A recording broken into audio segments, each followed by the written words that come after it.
नमस्कार प्यारे साथियों। एनसीईआरटी कक्षा 6 सॉल्यूशन में आप सभी का स्वागत है।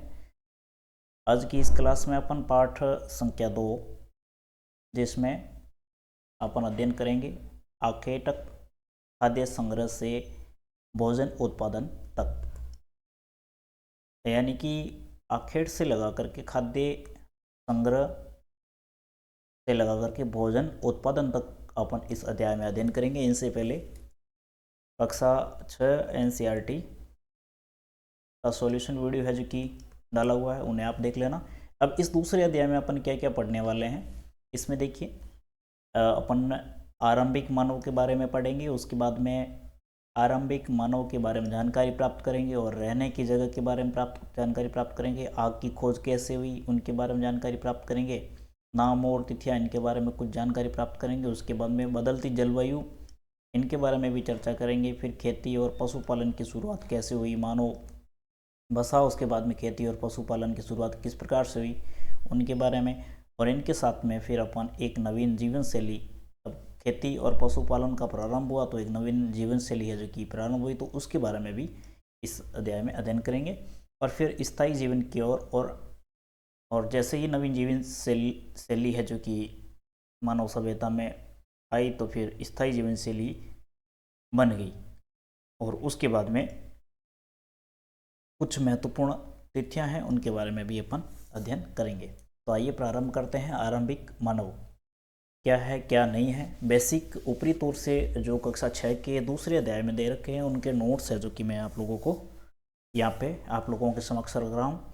कंपटीशन के हिसाब से बहुत ही ज़रूरी जानकारी है, आप इन्हें बढ़िया तरीके से पढ़ लें और लिख भी लें।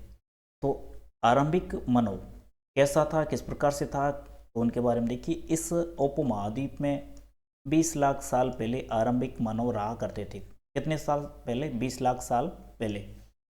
उन्हें हम आखेटक खाद्य संग्राहक के नाम से जानते हैं। आखेटक या खाद्य संग्राहक के बारे में आपको पता ही होगा। वे जंगली जानवरों का शिकार करते थे, मछलियाँ और चिड़िया पकड़ते थे और फल, मूल, दाने, पौधे, पत्तियाँ, अंडे इकट्ठा करते थे। जो आखेटक होते थे, खाद्य संग्राहक होते थे, वो मतलब केवल भोजन की तलाश में इधर उधर भटकते रहते थे और जिस जगह भोजन उपलब्ध हो जाता था वहाँ पर जाकर के ये भोजन है जो कि इकट्ठा करते थे। तो ये थे खाद्य संग्राहक, जिन्हें आखेटक या खाद्य संग्राहक भी कहा जाता है। तो आरंभिक मानव कुछ इस प्रकार से था, केवल वो अपने जंगली जानवरों का शिकार करना, मछलियाँ पकड़ना, चिड़िया पकड़ना, फल, मूल, दाने, पौधे, पत्तियाँ, अंडे हैं, इनको इकट्ठे करना, खाना और अपना जीवन यापन करना, कुछ इस तरीके से है जो कि मानव की जीवन शैली थी। उसके बाद में आखेटक खाद्य संग्रह कई कारणों से एक जगह से दूसरी जगह घूमते रहते थे। अब देखिए ये खाद्य संग्राहक या आखेटक ये क्या करते थे, एक जगह से दूसरी जगह पर घूमते रहते थे। अब घूमते क्यों रहते थे, इनके पीछे भी कुछ कारण रहे होंगे। तो कुछ कारण है जो कि यहाँ पे दे रखे हैं, उन्हें अपन पढ़ लेते हैं। पहला कारण है भोजन की तलाश में एक जगह से दूसरी जगह जाना पड़ता था। अब देखिए मुख्य रूप से आखेटक या खाद्य संग्राहक थे जो उनका मुख्य काम था भोजन प्राप्त करना, इधर उधर शिकार करके अपना पेट पालना।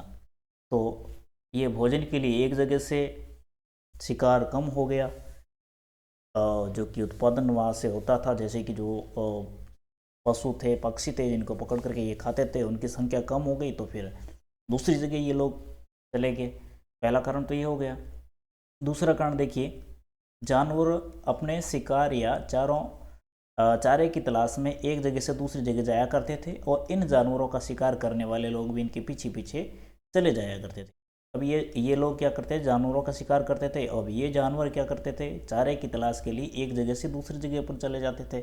अब उनके पीछे पीछे ये लोग भी वहाँ चले जाते थे, स्थान चेंज कर लेते थे। उसके बाद में तीसरा देखिए, मौसम के अनुसार पेड़ों और पौधों के फल फूल की तलाश में घूमा करते। अब मौसम के अनुसार अब कुछ अपन उदाहरण के रूप में ले सकते हैं कि कुछ इलाके हैं जो कि मैदानी क्षेत्र है और कुछ पहाड़ी है, कुछ पहाड़ी है। अब मौसम के अनुसार गर्मी के मौसम में हो सकता है पहाड़ी इलाके में ज़्यादा फल मूल ये होते होंगे और मैदानी क्षेत्र में कम होते होंगे। बारिश के मौसम में मैदानी क्षेत्र में ज़्यादा फल फ्रूट होते होंगे। इसलिए जिस जगह अच्छी जो फल फूल होते थे उनकी तलाश में है जो कि ये क्या करते थे, इधर से उधर चले जाते थे। चौथा कारण है सूखे मौसम में पानी की तलाश में इधर से उधर जाना पड़ता था। ये मुख्य रूप से 3-4 कारण दे रखे हैं। आकेटक या जो खाद्य संग्राहक होते थे वो एक जगह से दूसरे जगह क्यों जाते थे उनसे संबंधित। उसके बाद में आरंभिक मानव के बारे में जानकारी है वो कैसे प्राप्त होती है, किस प्रकार से हमें पता लगता है कि यहाँ पे आरंभिक मानव रहे होंगे और किस प्रकार के थे। तो देखिए आरंभिक मानव के बारे में जानकारी, इसमें पत्थरों, लकड़ियों और हड्डियों के औजारों के अवशेष पुरातत्वविदों को मिले हैं जिनका निर्माण और उपयोग आरंभिक मानव यानी कि आखेटक या खाद्य संग्राहक करते थे। औजारों का उपयोग फल फूल काटने, हड्डियां और मांस काटने तथा पेड़ों की छाल और जानवरों की खाल उतारने के लिए किया जाता था। भाले और बाण जैसे हथियार बनाने के लिए पत्थरों के साथ हड्डियों तथा लकड़ियों के मुट्ठे लगा दिए जाते थे। पत्थर के औजारों का उपयोग और इंसान के खाने योग्य जड़ों को खोदने के लिए किया जाता था। तो इस प्रकार से ये जो कि औजार है जो कि वहाँ पे उपलब्ध हुए हैं, कुछ पुरातत्वविद ने यहाँ पे साक्ष्य जो कि प्राप्त किए हैं जिनसे आरंभिक मानव के बारे में जानकारी है जो कि उपलब्ध होती है।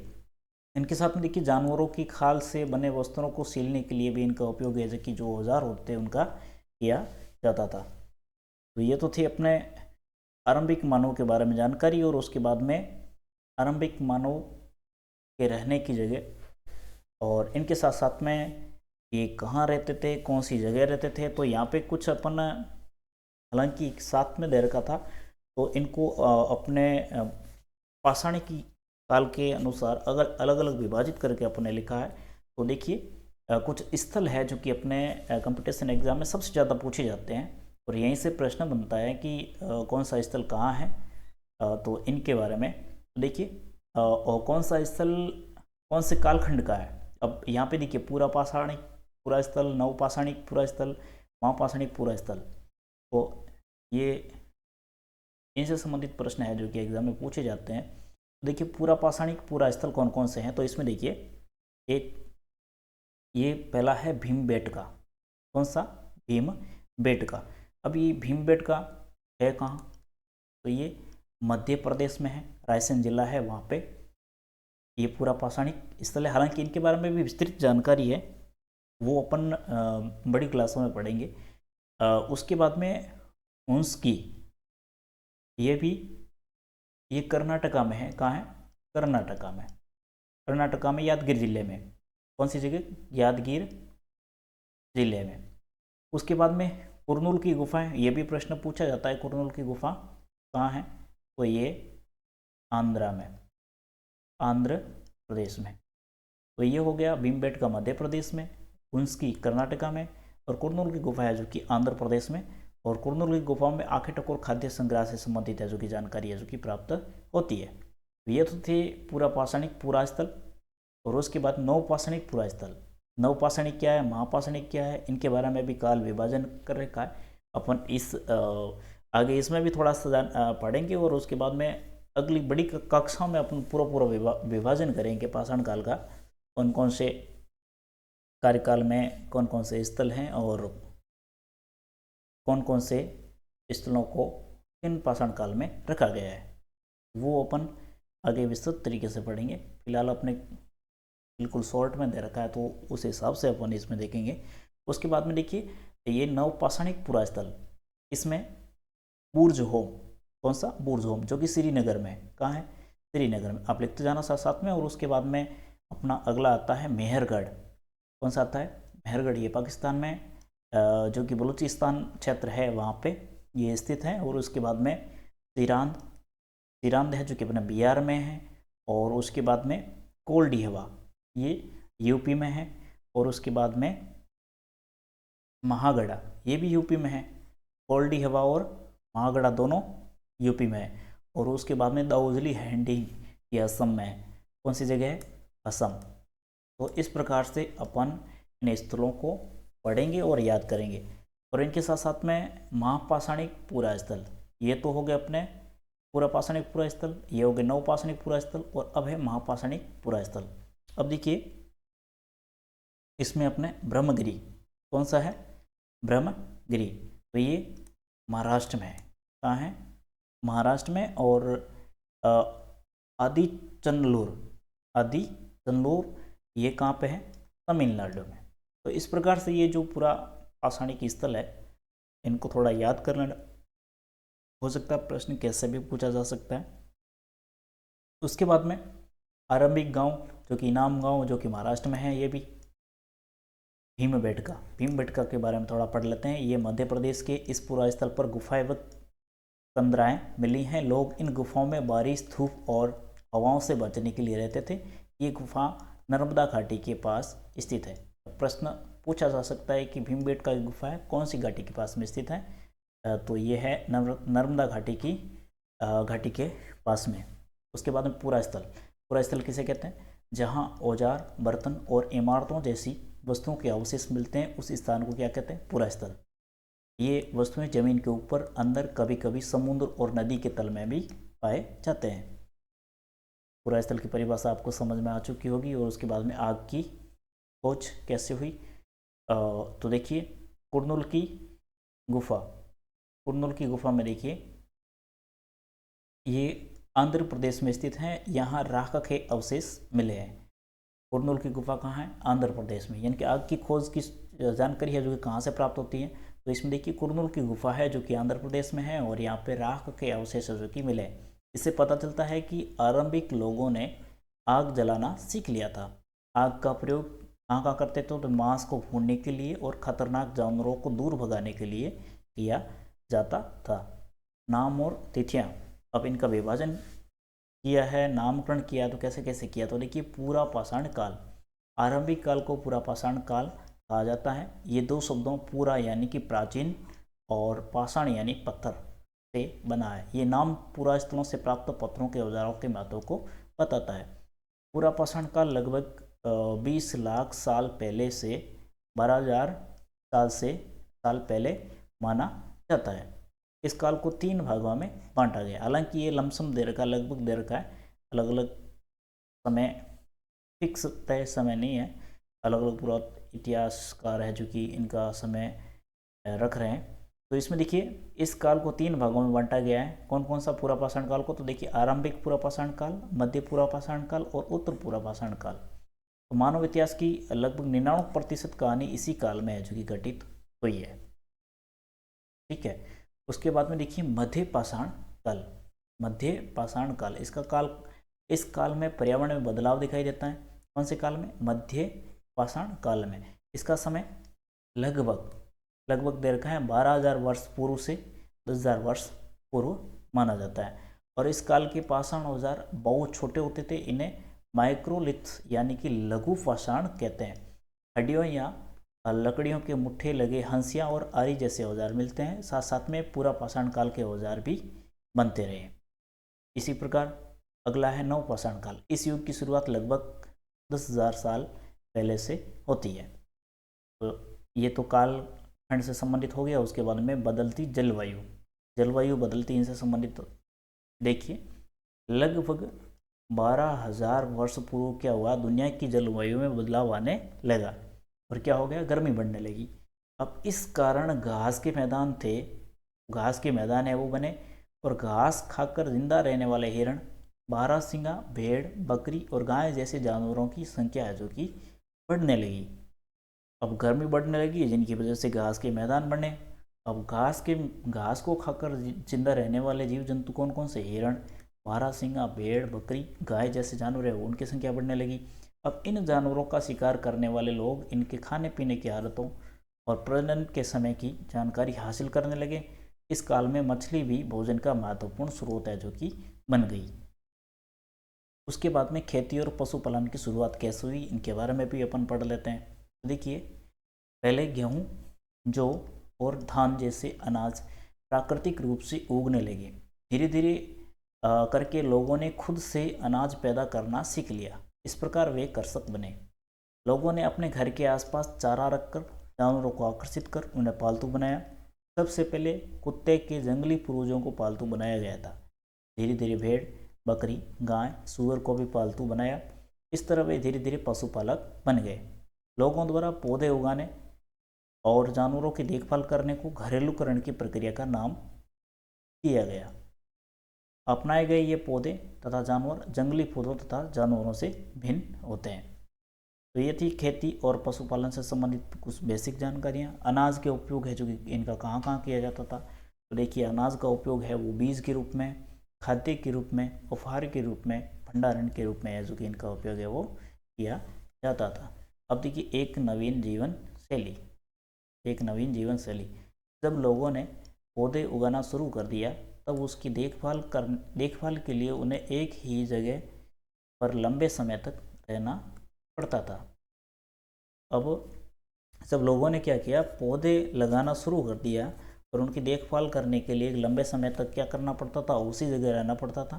कटाई के बाद अनाज को भोजन और बीज के रूपों में बचा कर रखने के लिए लोगों ने मिट्टी के बड़े बड़े बर्तन बनाए, टोकरियाँ बुनी या फिर ज़मीन में गड्ढा खोदा। पशुपालन भोजन के भंडारण का एक तरीका है। जानवरों की देखभाल करने पर उनकी संख्या बढ़ती है और दूध और मांस भी प्राप्त होता है। तो इस प्रकार से एक नवीन जीवन शैली है वो प्रारंभ हो गई।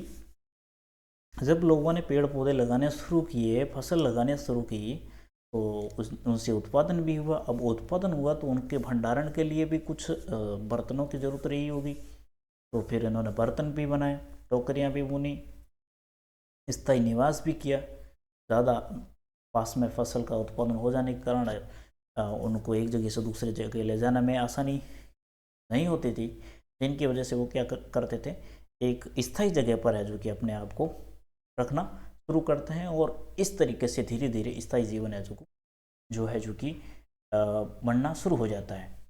अब देखिए, स्थायी जीवन किस प्रकार से शुरू होता है। तो देखिए, आरंभिक मानव का, तो इसमें अपन बुरुज होम के बारे में चर्चा करेंगे। तो यहाँ के लोग गड्ढे के नीचे घर बनाते थे जिन्हें गर्तवास कहा जाता था।